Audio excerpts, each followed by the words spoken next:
So does that feel what the world's like nowadays? Everything you do is getting rated or ranked, and you're getting points, and you have to be prim and proper. Everything has to be perfect, because if you get a bad review, you're in trouble. But basically, this video, I just kind of laughed. And does anybody know what this video's clip's from? Raise your hand if you do. Oh, I'm so proud of all. Oh, one person does. We're both sinners, I guess. Sorry. Don't watch the show. That's the cleanest segment I could get out of the whole thing, okay? So just letting you know. So anyway, we're being judged now because now we're sinners. We watched a TV show. So it's like everything that we do in life is being judged, ranked, and rated. And it makes life just very difficult to be us, to be ourselves, to be normal. And because you walk into the church doors, you have like some like headbanger music on, and you turn it down when you pull into the parking lot. You know what I mean? You might be, you try hiding when people get in your car. You're trying to change the stations you listen to. You're trying to cover up things because we know that people are going to judge us, rate us, and rank us like that. In the business realm, I walk in, people know within probably the first 2 or 3 minutes, 30 seconds maybe for me, whether they like me or don't like me. Boom, you're gone, next guy. You walk into a crowded room, and people, as soon as you walk in the door, I spent more times trying to make sure find out if my pants were too wrinkly to be here than I did prepping this whole message, just letting you know. Okay? Because you know what? One time, somebody commented that my pants were too wrinkly 10 years ago when I gave a message at Vineyard. They said my pants were too wrinkly. And so from then, and I'm just telling you, we don't iron in our house. We don't do it. We send it out, or I threw these in the dryer this morning with a wet rag. That's how I got these pants ready to go today. That's what I did. But I spent time doing that instead of prepping the message because I was worried that you're going to think my pants were too wrinkly. And that's what we do. We spend tons and tons of time trying to figure out to make how I can look presentable and perfect on the outside so that you will like me. And so I look at that video, and this is a video, it's kind of a TV series, and it's basically kind of projecting into the future. I mean, we're already there, we're already close. Matter of fact, with this whole rating thing, I mean, you go to a restaurant, we give a rating, we get a review. You go to Yelp, they'll tell you what restaurants, what people thought about it. We were sharing in a small group about my message, and they said, Uber does the same thing. Anybody know what Uber is? The driving service, you call them up, and you get in the car, some stranger's car, hope they're not going to take you to the desert, and you get in their car, and as soon as the thing's over, ding, 1 to 5 stars, what kind of rating you get. And then you rate them as being a driver, did they shower today? Yeah, they get a 3. They're up to 2 or 3 now. And the driver's going to rate the passengers, hey, did he puke in my car? 1. Did they brush their teeth? 4, 5, And this is so Uber, that's what they've rated, and that way you get to pick and select. Driver might pop up and he's got a couple 1s. You're like, next driver. Never met the person in your life. Don't know anything about him. Next. It's kind of discouraging. You go to your, I got to give this one, you're going to love this. So I've never done Uber or any of those things. And they told me there's another company called Lyft. And they say Lyft has a feature in their app that's called Zen Mode. It's basically a button that says, I don't want to talk to the driver. I don't want anybody to talk. So it's a shut up button. Isn't that awesome? We need that everywhere. Every app, every conversation. I'm sorry, Jim. I'm having Zen mode. I'm in Zen mode. Yes, it's not working. You're stuck. Everybody's going, Zen Roger, Zen mode, Zen mode. And that's it. Isn't it great? A button that tells somebody else to shut up. I mean, just, excuse me, Roger, we need to talk to you. No, you don't. I'm in Zen mode. I am ready for that button. But we're getting rated and ranked. But think about this. You're getting ranked and rated by everybody just visible by what you look like on the outside in a 30-second or 10-minute relationship with them. That's basically what it is. That conversation is being rated. And normally, it's very superficial or it's very negative. Have you seen the comment section under any article? It could be an article about beautiful babies being born. And about 5 comments in, somebody's turned it to be something about Satan or something like that, or Trump caused this, or something like that. You know what I mean? 5 comments in, and it's already been changed into it. that is the world we live in. We're kind of like being attacked on the outside. Now, I thought about the Zen mode. Okay, I thought, let's say I could hit the Zen mode to the world. And I shut off all the negative ratings, all the negative rankings, and you think, oh, that would just be so blissful. But I'm stuck with somebody, aren't I? Me. I'm stuck with my own mind. I'm stuck with me. And so basically I find myself, even though I can hit the Zen button and block you out, I'm now stuck with my thoughts. And sometimes those are even scarier. They're worried about my wrinkly pants. They're worried about whether you like me. They're worried about, every aspect about every relationship I have contact with other people now gets put into my brain, and I start going through that. I go, my kids got home from somebody else's house the other day. They built our friends, the friend that she went to visit, they just built a big, beautiful, brand new house. And my daughter's like, Dad, our decorations just need to be done over. We had to update this house, Dad. I'm like, okay. They go, and so you hear them, they're comparing you to other people. He's like, well, am I a bad dad? Am I not providing for my kids? The other people's kids, they seem to be doing really well at sports. Mine aren't into sports. Did I not play ball with my boy enough when he was little? Did I not throw the ball with him enough? Maybe that's why he's not really into some sports. And all these thoughts start going in our heads. Your in-laws go, hey, I don't really know if I like how you're raising your kids. And then your kids come in and go, we don't know if we like how you're raising us either. You just cannot win. And that's all on the inside that's now processing and funneling through all your thoughts of the day. And so sometimes being stuck with ourselves and having the Zen mode even doesn't work. Well, we're here to talk about the good news. And we want to talk about the good news. And the good news that we're going to talk about today is we're going to look what Uber means, okay? And I'm going to tell you where this is good news. Uber, can you put this on here? Uber, someone that is great or an extreme example of a particular kind of person. And today we're going to talk about how God is an Uber encourager. He is an extreme example of a particular kind of person, an encourager.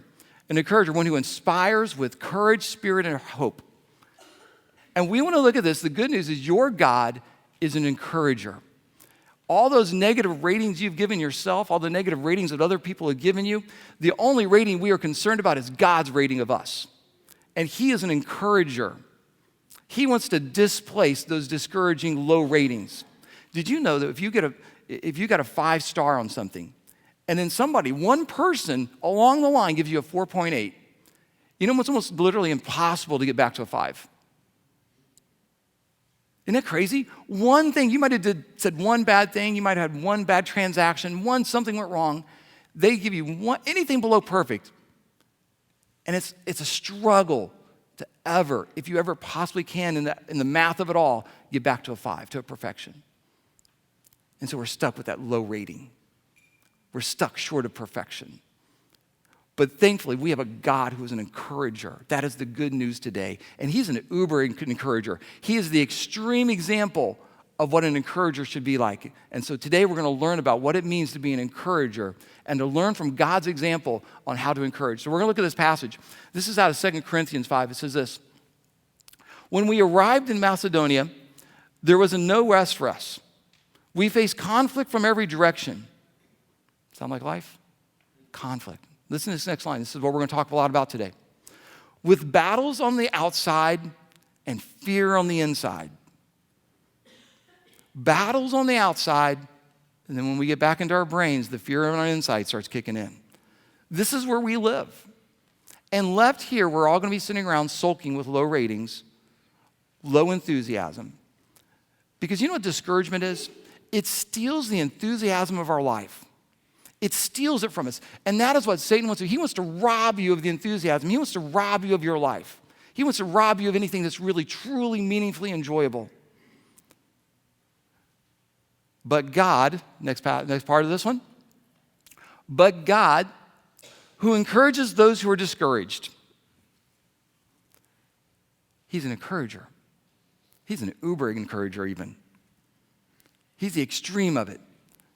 He's now pointed out, in this moment, this is what God looks for. He looks for people who have battles on the outside and fears on the inside. He says, I want to encourage you. Now, this passage is written, and Paul's been in and out of prison. Paul's basically being provided for by the churches. He had sent Titus out to the church of Corinth, and Titus was basically sent to kind of clean up the mess. They had false teachings going on. They had a lot of some sexual immorality stuff going on. Titus was kind of sent out to kind of to clean things up, and now Titus comes back to Paul. And Paul doesn't just see this as being, hey, Titus, nice to see you, man. Glad you came back. Here's how Paul sees it. But God, who encourages those who are discouraged, encouraged us by the arrival of Titus. Paul saw that God sent this person into this world at this moment to be an encourager. Because Titus actually brought back some actually positive news about what was taking place.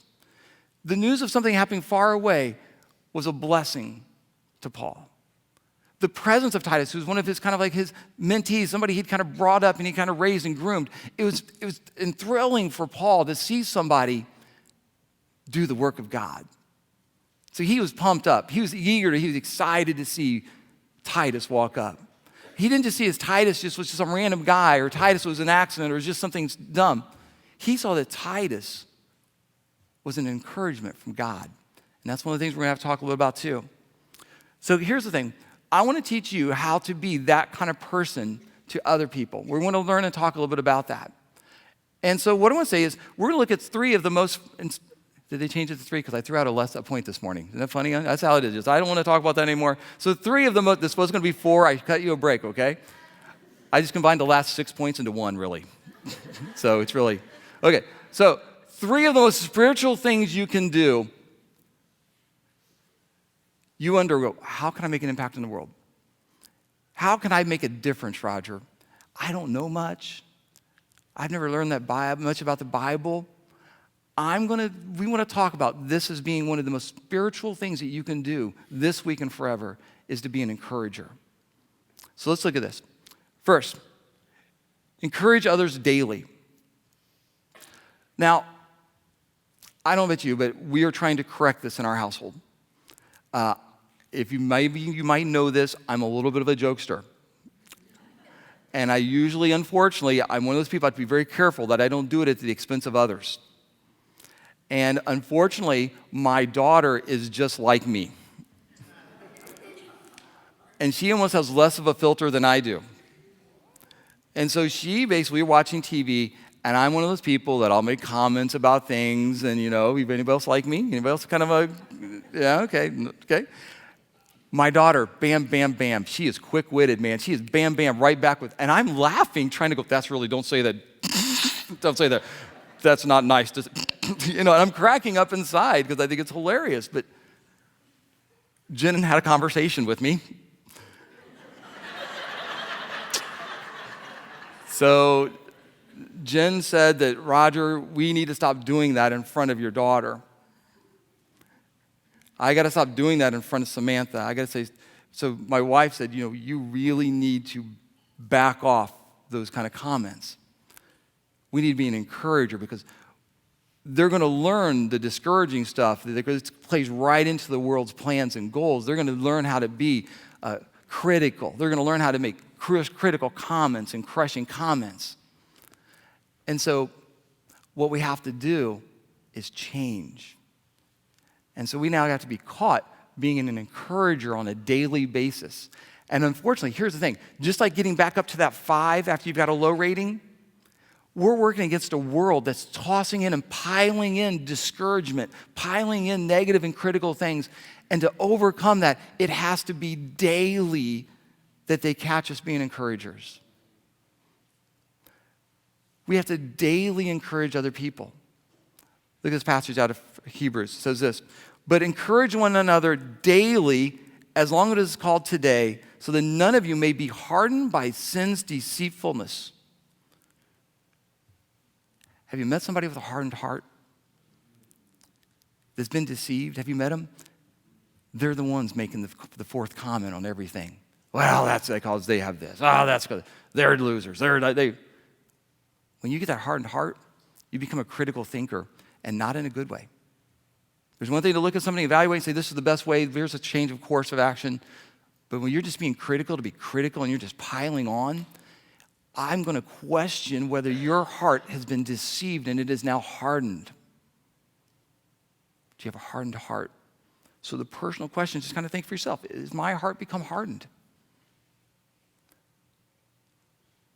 We are supposed to, look at this, encourage another one day daily so that we don't get there. It's preventative maintenance. It's changing how your kids see you talk, because when they hear you be critical, they're going to go be critical of their teacher, their classmates. When you're critical of everybody, your coworkers are going to be critical of the same person. They're going to pile on. You might have seen a company. I've seen churches just fall apart because people are just being critical. I know this is a true story. There's a church in Ohio that split because they did a renovation and they put in new doors on the front of the church. One person said they saw the face of Satan in the door, in the grains of the door. One person saw it. The church divided over it. One person saw it. Every time they walked in the doors, they saw the face of Satan in the grains of the door. And everybody else started seeing, what they started seeing? The face of Satan in the grains of the door. So now you got half the congregation walking in. Other people are going, it's a door, it was a tree. Get over it. The face of Satan is in the door of our church. Church splits, divides. True story. Isn't that crazy? But that's how one person with a critical eye, critical over-the-top complaining mentality can take something and make everyone else start noticing and fixating on that one thing, and that one small thing becomes this thing. You've seen it happen. We might buy a building. Oh my goodness, I'm scared already. I've been in it. You're going to, what? It's going to go crazy in all directions. And so this is why we are called to be encouragers, not critical, hardened heart people. And so as we do this, daily we're supposed to do this. Look at this next passage. This is out of Hebrews also. It says, let us think of ways to motivate one another to acts of love and good works. And let us not neglect our meeting together as some people do, but encourage one another, especially now that the day of his return is drawing near. Isn't that crazy? We're supposed to outdo one another. We're supposed to focus on figuring out new ways to motivate and encourage one another. Not sitting back on our Facebook page going, what kind of witty little comment can I make to make fun of them? We're supposed to sit around, and when we're in our small groups, we're supposed to sit around and be thinking of ways to encourage one another within our small groups, and then saying, like, can you think of a way I can help encourage my boss when I get to work tomorrow? Can you think of a way I can encourage my classmates? Can you think of help me figure out how I can encourage the person I'm having lunch with this week? That's what we're supposed to sit around and be doing, is thinking of ways to encourage one another. It's not me saying it. It's right there.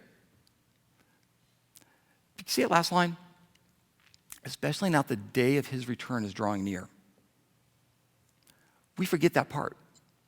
There is a timeline on this. There is a deadline to be met. We have to kind of up our urgency on a lot of things. We have to kind of crank things into a higher gear. Because encouragement is one of those things that is only effective if done persistently and done out of love. Now, I want to tell you about a few. I'm going to bash myself. I'm just going to tell you a little bit more, be a little more vulnerable with you guys today. This next one is this. It says this. Encouragement used for evil is manipulation or temptation. Let me start with this one. Flirting is not encouragement. Let me repeat that again for anybody else. Flirting with somebody is not a form of encouragement. The motivation is wrong. But how many think who do we normally gravitate to? We gravitate when we were young and we were single. We gravitated, we'd say, oh, you look really good today. Oh, that's a great looking outfit. And my motivations were completely unhealthy. My motivation was completely wrong. But we take that into other realms too. When our motivation is to get a new job, to get a raise, we call it sucking up. Brown doesn't. You think of all that. Don't use your encouragement as a way to progress you, but to build them. Does that make sense?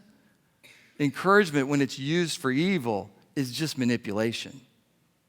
I'll give you an example for one of my personal ones. Talking about my son, his name's Brody. He's 9 years old, maybe 10, I can't remember. See how much of a bad dad I am? See, I just can't even get past that. He might be 10, I don't know. I can't do the math. Now, anyone who's met my son, he's a little smaller than the other kids in his class, and it's really rough on him. So please don't go bring this up when you see him. He's a little smaller than the kids' class. Well, last year, I kept encouraging my son that he should play football because I was a football player. My wife was in the marching band. I was a football player. I, of course, want my son to be a football player. And so I encouraged my son, who's all of maybe 50 pounds, and that's wet, carrying a box of bricks. He's 50 pounds. I mean, he's smaller. He's one of the smallest kids in his class. I encouraged him to play football. And I was saying, oh, you're a good catcher. You're really fast. And I was building him up. And there came a camp, and we said, why don't we just try this camp? And I went out and bought him gear. We went to this football camp, and it was third grade and second grade together, and he was okay. And then he goes, well, he's like, okay, I'll keep going, Dad. Season starts. Sign him up for the Center Grove Bantam Football League. They put third and fourth grade together. Now, there was fourth graders with facial hair. I promise you it was. These kids were huge. My son walks in, and I'm like, holy smokes. And there's kids, they're seriously, they weigh 100 pounds. They had to put big X's on their helmets that shows that they weigh 100 pounds and they can't carry the ball because they'll kill somebody. My son's 50, wet, with a box of bricks in his hands.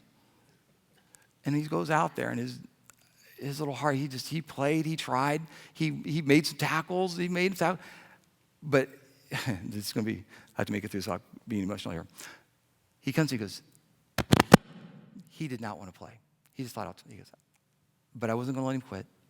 And he'd go out there, and there's a couple times he got hit so hard, I thought, oh my goodness, we're going to have to go to the hospital for that. I mean, he got hit flat in the back of his head, concussion stuff. I'm thinking, oh, I'm the worst father ever. And then one day he goes, Dad, the only reason I did this, Dad, and this is his words, he goes, I knew you always wanted a son who played football. And I'm like, oh, take the dagger out of my back. I mean, I am a failure as a father. Being a youth pastor for so many years, I should know better than I did this. But I encouraged him towards something that was for me, not him. And we have to be careful of that when we get into this encouragement. We don't use it as a tool of manipulating people to get our way. I'll never forget those words. He finished strong. Taking me to get guitar lessons, 4 lessons. He can already play more chords than I can. I've been playing for 20 years. He can play more chords. After 4 lessons, he can play more chords than I can. Dead serious. We have to be careful when we encourage people. We're not doing it as a form of manipulation, that we're not doing it as a form of getting our way. And especially when we're interacting with people and adults, children, our adult children, our parents, and every bosses, that our motives are pure, that our encouraging is for what God intends, not for what we intend. Huge. Next thing is this. Encourage others spiritually. This is taking this, we can all say, hey, you did a really good job. You did really good at that. But let's take it to the next level. And it might sound a little churchy, and that's okay. Because the world we're trying to overcome what the world's doing, and it's definitely not churchy. We got to kind of push back some a little bit. So it's taking something like, instead of saying, your kid does well on a test. Good job, you did really good on that test too. God just really gifted you at this subject. When I saw you in that interaction with those guys, I really saw God's patience in you. When we were going through that struggle, I am just want to let you know, it was great to see how God used you to encourage me. You see how you take the mundane. Remember what Paul did when he saw Titus? It wasn't just, oh, hey, Titus, how you doing? God sent you. God sent you to encourage me. I'm so thrilled you're here. He saw it as being something from God. And so it's just this is just saying, take things and make them, and really it's not you're making them. You're just finally noticing it, what God has done and what God is doing. Take those moments and those things that seem mundane and simple and give credit where credit's due to God. This Let's try to see here what I'm talking about. One of the things, let's go this. Let me read this passage for you. It's good.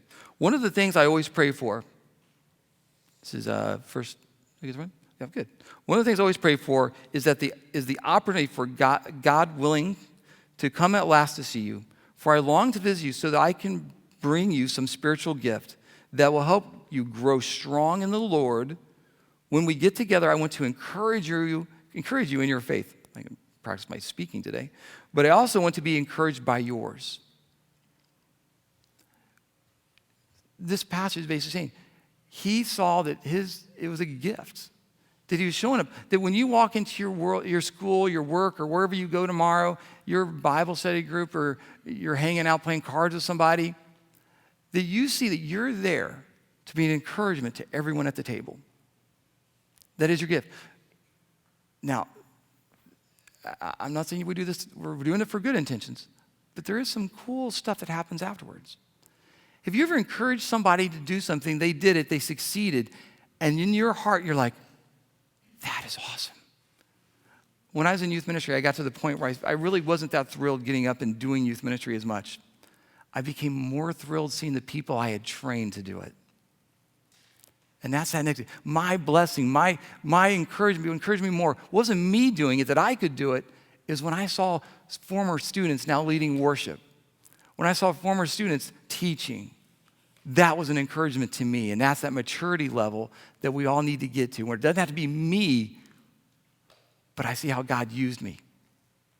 And how God wants to keep using me and use me again and again and again. That is some cool stuff. Encouragement can be uncomfortable. You don't know how they're going to take it. It's a little weird as a guy saying, hey, that's a good job, guy. You know, when you're talking to your friends, hey, you did a really good job. They're going to, how are they going to look at you? Encouragement can be uncomfortable. Because often also when we're encouraging people, sometimes we're seeing things from the outside and we kind of see things maybe aren't going the right direction or things are going down. And we think, do I really want to tap into what's going on here? Because if I encourage them, they're going to latch on to me and they're going to want me to be their encourager every day, and I don't know if I'm ready for that. You know what I'm saying? Or maybe you're a little nervous about being encouraging somebody because you think, encourage them. I'm the one who needs the encouragement. Who am I to encourage them on anything? But when we encourage people, we're usually looking for what God wants to do in their lives and how God wants to use them. And so sometimes an encouragement's a little bit more of a challenge. Hey, I just really want to encourage you to get into the Bible. I want to encourage you to, let's just pray each day. And it's a little uncomfortable. It's just an awkward conversation. Another one says, encouragement, though, is needed before, during, and after for change to happen. We see people in our world, in our midst, and even within ourselves that we think they need to change. They would really benefit if they had this. They need the encouragement now before it ever starts. And then once it starts, they need more encouragement. And then once it's over, anybody who's dealt with addiction issues, they need encouragement after it even more to maintain it. Encouragement can't be just a high still click on I liked your picture last week. Did you see that? That's fake, that's phony, that's a joke. That's not encouragement. One little sentence on your Facebook could be used by God, but a phone call would be a lot more meaningful. Setting up a lunch. When I went through a tough time, I lost a job one time and I was just crushed. There was this lady in my church for 6 months sent me a letter and a card every week, like clockwork. Monday morning I would walk out because I knew what it was. It was part of her prepping and praying for the weekend. She'd send it out. Monday I would get it. Monday afternoon I could get to the mailbox and read it. Every week she did that for 6 months. One of her kids was a student in my youth ministry. And she just encouraged me beyond belief. Do you know somebody who needs a letter? Not just one, several. You know somebody needs a phone call. God's calling. Had a kind of an awkward, let me do this last one here before we get to this next one. Encouragement breeds returned blessings, excitement, affirmation, and confidence for the receiver and the deliverer. Your blessings come when you get to see, or see your confidence and your maturity grows as you see God use you in the lives of other people. That's how we build up. You build them up. You get built up by watching them. God builds you up more, and you just keep going and going and going. You become an encouraging machine, an uber encourager like God. I had a very interesting Friday night. My world's, everybody laughs because I have so many different little hats I wear. I'm a realtor with my full-time gig, and so as a realtor, I have somebody called, as another realtor called me, and he says, Roger, he goes, hey, I viewed your house the other day that you have over in Woodfield, and he goes, I really viewed it for myself. He goes, have you had some really negative comments about it being on the cemetery? And I'm like, yeah, because basically you look out the back, there's a tree line, but right behind that is the cemetery, and some people might like that because less neighbors to deal with, you know? Quiet neighbors. Depends how you look at things, good and bad. And then he goes, have you got negative comments? I go, well, yeah, we've had some people that don't really like that. He goes, well, that's why we want that spot. And at first I'm thinking, you want to live on a cemetery. Now should I be nervous about other things, What are you going to be doing in that cemetery? Should you be living that close? And he shares a story, and he goes, well, my wife and I, we live downtown in this big, beautiful house, but our 18-month-old son died from a rare disorder, a genetic disorder, and he's buried in that cemetery. And he goes, it's the first house that we walked into that we felt close. And I'm just thinking, wow, if that is a story to buy a house, that is the best story I've ever heard in my life. But it was true. As soon as he got there, I stopped being a realtor. I became a dad. See, in those moments, God puts you in those settings, in those moments where you get an opportunity to be an encourager and a listener and a carer for other people. Whatever your profession, just turn it off. Whatever your other things are going on, turn it off. And he goes, I told him, I said, well, was in ministry as a pastor. He goes, of all the people, it's you. He just really wanted a phone call for comfort. We talked. That was my setup for Friday night. That was Friday afternoon. That was Friday early evening.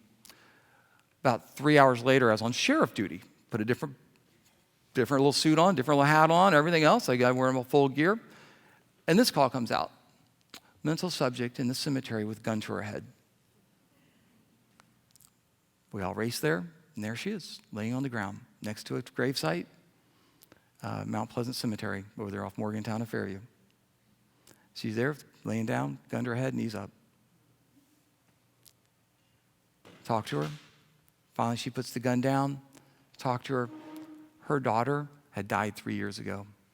Her adult 25-year-old daughter died of a epileptic seizure and died. No support, no encouragement, more discouragement than encouragement. Depressed, laying there, done. Talking to her, I no longer am a sheriff deputy. I'm just a person, a believer. First question I asked her, I said, do you go to church anywhere? She goes, well, they just closed my church. So if you think about the last hit, huh? I said, well, let me pray with you. And so, been down in full uniform and prayed with her. My buddies standing around me. It was scary. It was awkward. But that's what it's about. Doesn't matter what garb you're wearing, what training you have, anything like that. It's just being there at that moment to be an encouragement in a moment of crisis. I hope someday she sits in here because I invited her to church. Nothing I did. I just did what God said. He wanted me to be an encourager. You have the same gift mix because you have God within you. You have the same gifts and you have the same spiritual gift. They're in you. God wants us to basically be available, to encourage others, and make it more than just an interactive moment. Oh, gosh, that was just a tough story there. Sorry. The last one is this, and this is an odd one. Might seem kind of out of ordinary. Encourage yourself in the Lord. So we wrap up a little bit. King James Version says in 1 Samuel 36, says this, but David encouraged himself in the Lord his God. At this time, David is about ready to be stoned, and he's not smoking weed. These are real rocks. This is nothing to do. This is not that kind of stone. He's about to get stoned. They're trying to figure out a way to stone him. And it basically says, he encouraged himself in the Lord. And you go, what in the world does that mean?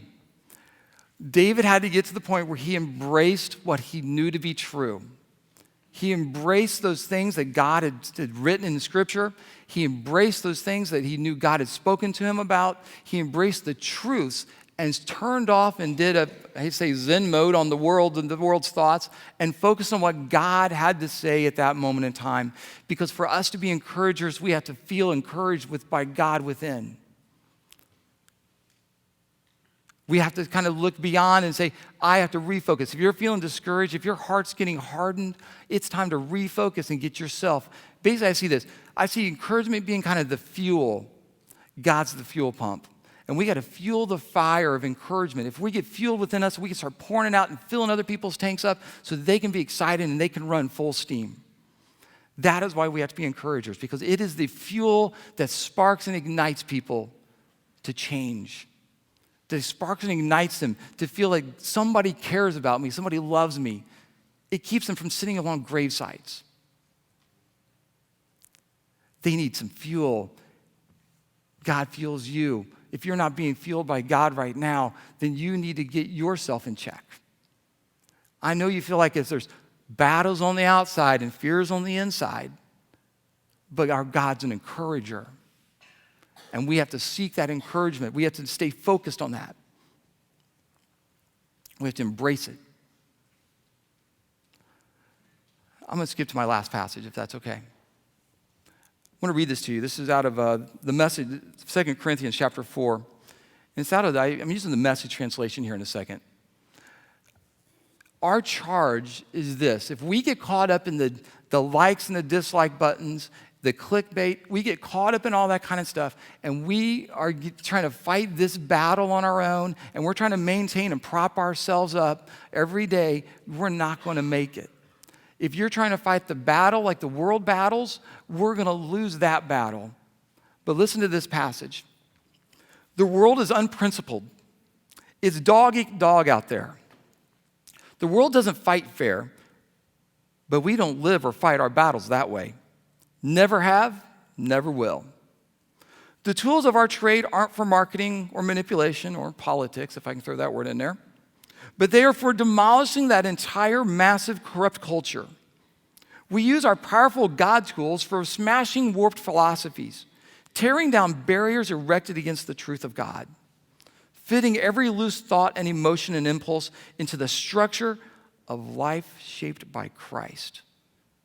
Our tools are ready at hand for clearing the ground of every obstruction and building lives of obedience into maturity.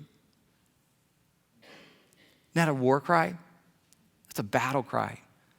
That's something to head out. When you leave here today, you're not fighting on the same plane as this world. You've got tools in your belt.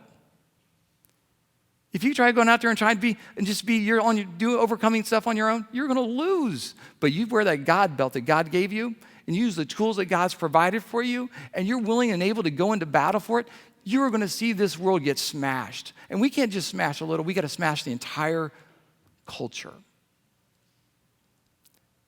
Amen. Well, Roger, I can't change the world. We say the typical stuff. Let's be honest. Most of our world that we live in nowadays is our family, our workplace, our school, and our church. That's your world. The only way we're going to smash is by understanding that God's encouraging us. God's the uber encourager. He's the example of what we're supposed to do. We saw moment after moment where God sent encouragement to people in the time of need. And you have to do it before it starts. If you want to have any kind of relationship with people, you start encouraging them now so you earn the respect and the trust that when the moment happens, that you're there, then they'll help you can encourage them through the process of it. And then this is the tough one, I'm telling you. This is the toughest one, I think, is to be there long term. This is why our small groups are so important. This is why we do them. I don't care if you talk anything about my message that I teach in small group. Are you encouraging one another? Are relationships being built for when the bottom falls out in somebody's life, and you know it will? Who's going to catch them? God said, you are. You're going to ditch that whatever uniform, outfit, a hat you thought you were wearing that day. You're going to get on your knees and pray with them. That's it. You're going to listen. You're going to comfort. If you're not in a small group and you're trying to wage war on your own, be careful of that hardened heart. Be careful. It'll sneak in. It'll start getting harder as you keep going. We have to be in a community of believers. As we close in prayer, is there anyone in here that needs encouragement? You're down. If you're honest, your tank's empty. I want to encourage you. If we say it every week, there's going to be people up here wanting to pray for you. Don't walk out the door. Don't walk out the door with an empty tank. Come up and let somebody pray for you. Come up or grab somebody's arm and say, hey, can we talk? Before you leave this building. Because once you get back out there, it's dog eat dog.